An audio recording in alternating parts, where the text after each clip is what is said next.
ကိုတင်ထွန်းကလေးတဲ့အောင်နဲ့ထိပဲကြောင်းတက်ခဲ့ရပေမဲ့လို့သူ့ပရိန်ကဝဲရတဲ့ပြည်တယ်သူတီလိုဖြတ်ထွန်းညံနဲ့ဘူးတူရရှိတာကဗရန်ချက်ပေါင်းရင်တောက်လို့မဟုတ်ပဲအားနေရင်အိန္ဒိယကားတွေကြည့်လို့ပါကိုတင်ထွန်းမှာဇနီးမန်နုငယ်ပြင်ချောချောနဲ့ငငယ်ဆိုတဲ့သမီး2ယောက်ရှိတယ်သူတို့မိသားစုကကိုတင်ထွန်းရဲ့ကျိုးတီဗီအော်ပရေတာလုပ်ငန်းနဲ့ကြီးပွားနေတာပါကိုတင်ထွန်းရဲ့9ဧကကျဲတဲ့ channel မှာအိမ်ဆောက်နေပြီးငှက်ပြောပင်တွေများကြီးလဲစိုက်ထားတယ်ကိုတင်ထွန်းကချမ်းသာပေမဲ့နှက်ချေးကိုငပိလှုပ်စားတဲ့လူမျိုးပါအလုံသမားကကိုပါဆိုလို့အိမ်နောက်ဖေးမှာမျိုးစားလုပ်ဖို့ကျင်းကိုတိုင်တူးတဲ့အထိကက်ဆေးနေတယ်ကိုတင်ထွန်းတို့နဲ့ channel မလတ်မကတ်မှာလက်ဖေးဆိုင်နဲ့ရဲစကန်ရှိတယ်ရဲစကန်ကအခုဆိုရင်အစစ်မြင့်တင်ပြီးစကန်အသစ်တောင်ဆောက်နေပါပြီရဲတွေကတင်စိုးဆိုတဲ့တယောက်နဲ့ကိုတင်ထွန်းကတော့ရံမဲ့တွေပါရဲစကန်နာကကိုတင်ထွန်းရဲ့တိုက်ခန်းတွေကတခန်းကိုရုံကန်လုပ်ပြီးကျန်တာတွေကိုဆိုင်ကန်အငှားတင်ထားတာပါရုံးပါနေရုံးပါအိတ်တဲ့ကိုတင်ထွန်းကမိဘမဲ့တကောင်ကြွပေမဲ့မနုငယ်မှာတော့မိဘနှစ်ပါးနဲ့စိုးမြင့်ဆိုတဲ့မောင်တယောက်ရှိတယ်စိုးမြင့်ကပါတီတစ်ခုမှာအလုပ်လုပ်ပါတယ်တနေ့တော့ရောက်ခမတွေအိမ်လဲသွားပြီးစကားဆက်ပြီးပြောတော့စိုးပြင်းကသူတို့ရဲ့ဟိုဘက်3မျိုးကျော်လောက်ကမိုင်းတွင်းမှာစိတ်တောက်ဖြစ်စေတဲ့ဓာတ်တွေလို့ပိတ်သိမ်းရပါတော့မယ်နောက်ရက်မှာတော့ချောချောကကျောင်းကလွတ်တဲ့လေးလာရီခီကိုလိုက်ချင်နေတယ်မနုငယ်ကသဘောမတူပေမဲ့အမြင်ကျဲမဲ့ကိစ္စဘိုးတူတရမဲ့ကိစ္စဖြစ်နေတော့ကိုတင်ထွန်းကိုတိုင်ကသဘောတူလိုက်တယ်နောက်နေ့ကိုတင်ထွန်းအလုပ်သွားနေတော့ချောချောစီရဲမှုကျုပ်ရဲ့သားမိုက်ကယ်ကလာတွေ့တယ်လေးလာရီခီထွက်တော့ကချောချောရေချိုးနေတဲ့ဗီဒီယိုကိုပြပြီးဗီဒီယိုကိုအင်တာနက်ပေါ်မှာမပြည့်စုံခြင်းရင်ည7:00 နာရီမှာသူ့ကိုအင်တာဖွေးတကားဖွင့်ပေးခိုင်းတယ်ဗီဒီယိုကိုမြင်ပြီးချောချောလည်းဘာမှမလုပ်နိုင်မကင်နိုင်တော့ပဲအိပ်ရတယ်လဲသွားတယ်ဆိုင်မဲ့အဲ့ဒီနေ့ညကမိုးတွေတဲကြီးမဲကြီးရွာနေသလိုကိုတင်ထွန်းလည်းအိမ်ပြန်မိခဲ့ပါဘူးည7:00 နာရီထို့တော့မိုက်ကယ်ကနောက်ဖွေးကိုတောင်စီရောက်လာပြီးချောချောကကိုတောင်ထဲကစောင့်နေတယ်အခန်းထဲမှာမနုငယ်ပါရောက်နေပြီးသူတို့ကိုတနာဖို့တောင်းပန်မိမဲ့မရတာကြောင့်မိုက်ကယ်စီကဖုန်းကို2ယေ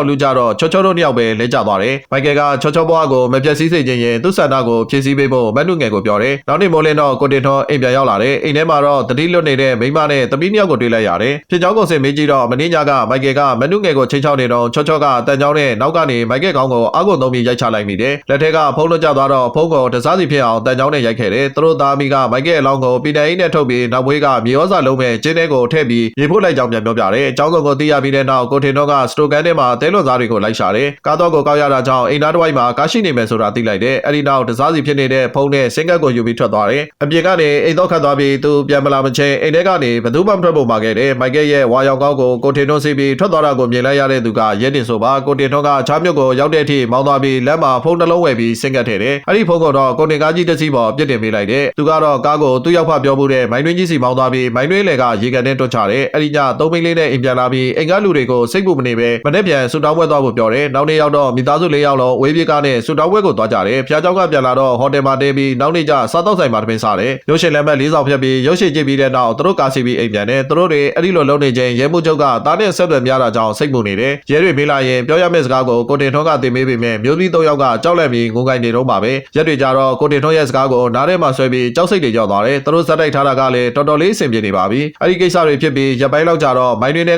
ကရေကန်ထဲမှာမိုက်ကယ်ရဲ့ကားကိုရှာတွေ့တယ်ဖုန်းတီနေရာကိုခြေရခံတော့လေကားနဲ့ဖုန်းကတနေရာစီပါပဲဖုန်းမှာနောက်ဆုံးဆက်သွယ်ထားတဲ့လူကိုစုံစမ်းတော့ချောချောဖြစ်နေတယ်ချောချောတို့မျိုးကရဲစကန်ကိုကြောက်ကြပြီးမီဒီယာတွေမသိအောင်ဖော်ထုတ်ဖို့တာဝန်ပေးတယ်ရဲတင်စိုးကကိုတင်ထွန်းအဲ့ဒီနေ့တုန်းကရေထဲကတွေ့တဲ့ကားကိုစီးသွားတာမြင်ကြောင်းဝင်ပြောတယ်ကိုတင်ထွန်းကအဲ့ဒီကိစ္စနဲ့ပတ်သက်ပြီးမျိုးမျိုး6ကြည့်ပေမဲ့ဟိုကဘလို့မှတော့မနေပါဘူးရဲတပ်ဖွဲ့ကပထမဆုံးချောချောရဲ့အကြောင်းကိုသွားပြီးမိုက်ကယ်နဲ့ပတ်သက်မှုကိုမေးတယ်အဲ့ဒီနောက်ကိုတင်ထွန်းနဲ့မနုငယ်စီလာစုံစမ်းပြန်တယ်သူတို့မိသားစုဖြေတာတွေကတူနေတာကြောင့်ချားလူတွေရဲ့တန်တရားကရော့သွားတယ်ဒါပေမဲ့ရဲမှုကသူတို့မိသားစုကိုတန်တရားရှိနေစေမို့တမိသားစုလုံးကိုရဲစခန်းခေါ်ပြီးခန်းခွဲစစ်ပြန်တယ်တမိသားစုလုံးဖြေတာတွေကတူနေတဲ့အပြင်ဖြေတဲ့ပုံတွေကလည်းသဘာဝကျနေတာကြောင့်ပို့ပြီးတော့ဒေါသထွက်လာတယ်လေးတမ်းမဲ့အောင်တဲ့ကောင်ကသူတို့ကိုလှည့်စားနေမယ်စိတ်ထဲကသိပေမဲ့ဘာမှလက်စွပ်လက်ကင်မပြနိုင်ပါဘူးပတ်ဝန်းကျင်ကလူသက်တွေကိုလိုက်စုံစမ်းတော့လေအားလုံးရဲ့ဖြေကကိုတင်ထွန်းတို့ဖြေတာနဲ့တထက်သေးပါပဲမေးရင်တင်ထွန်းကဖြေတူအောင်အဲ့ဒီလိုတွေကိုမတိမတာနဲ့ထပ်တလဲလဲပြောထမ်းမဲ့သိသွားတယ်ဒါကြောင့်သူတို့မိသားစုကိုရဲစခန်းကိုဆွဲခေါ်တယ်ဒီတစ်ခါမှာတော့သူတို့စစ်ဆေးခံနေရတာကိုရောက်ခမတွေနဲ့နီးနာကလူတွေပါသိသွားပါပြီနောက်ဆုံးမီဒီယာတွေပါရဲစခန်းရှိရောက်လာတယ်ရဲမှုကမဖြစ်မချင်းစစ်မေးဖို့ရဲတင်စိုးကိုတာဝန်ပေးတယ်ရဲတင်စိုးကမနာလိုစိတ်နဲ့တူတမိသားစုလုံးကိုတွေးထွက်တန်ရုံဖြစ်တဲ့အထိနှိပ်စက်ပါတော့တယ်အဲ့ဒီချိန်မိုက်ကယ်ရဲ့ရင်းနှီးဆုံးတငယ်ချင်းရောက်လာလို့မိုက်ကယ်နဲ့ချောချောကြကဆက်ဆက်မှုကိုမေးတယ်မိုက်ကယ်ကချောချောကိုရေချိုးနေတဲ့ဗီဒီယိုနဲ့ချင်းချောက်ကြောင်သိသွားတော့တင်ထွန်းတို့သားဖကမိုက်ကယ်ကိုလက်စားပြောက်တယ်ဆိုတဲ့ယူဆချက်ကပို့ပြီးတော့ခိုင်ပါသွားတယ်တင်ထွန်းတို့လည်းများနဲ့ချောချောကိုဘလို့ပဲနှိပ်စက်ပြီးမေးများတဲ့ဆိုငငယ်ကိုခန်းထဲခေါ်ပြီးနှိပ်စက်ပါတော့တယ်ငငယ်စီကဖြေရပြီးတဲ့နောက်ကိုတင်ထွန်းတို့အိမ်ကိုသွားတယ်ငငယ်ပြတဲ့နေရာကိုတူးလိုက်တဲ့ခါမှာတော့စိုးရတဲ့ပုတ်တက်ကြီးကိုရလိုက်တယ်ဆက်တူးလိုက်တဲ့ခါမှာတော့တွေးတဲ့အိတ်ကိုဖွင့်လိုက်တဲ့ခါမှာတော့ပုတ်ပွားနေပြီဖြစ်တဲ့ဝက်တကောင်ကိုတွေ့လိုက်တယ်ဒီချိန်မှာပဲကိုတင်ထွန်းကငငယ်နဲ့မီဒီယာတွေရှေ့သွားပြီးမတရားနိုင်ကျခံရကြောင်းပြောတယ်ဒီသတင်းကြောင့်ပဲရဲမှုချုပ်ရဲတင်စိုးနဲ့ဒီကိစ္စမှာပါဝင်တဲ့လူတွေမှန်သမျှအကုန်လုံးပြုတ်သွားတယ်ကိုတင်ထွန်းကိုမနုငယ်ကမိုက်ကယ်အလော ကြောင်းမြုပ်ထားတဲ့ညကိုမေးကြည့်တော့မဖြစ်ပါဘူးအဲ့ဒီချိန်စကန်အသစ်လည်းစောက်ပြီးနေပြီဖြစ်လို့အသစ်ရောက်လာတဲ့ရဲမှုကကိုတင်ထွန်းကိုခေါ်ပြီးလက်မှတ်ထိုးခိုင်းတယ်စကန်မှုအသစ်ကအလောင်းကိုမတွေ့တအောင်ရှာမယ်လို့ကြေးွားတယ်ရဲစကန်ကထွက်လာတဲ့ကိုတင်ထွန်းကတော့လောင်းကိုတွေ့ချင်ရင်ရဲစကန်ကြီးကိုဖြိုမရမယ်လို့စိတ်ထဲကနေတွေးလာခဲ့ပါတော့တယ်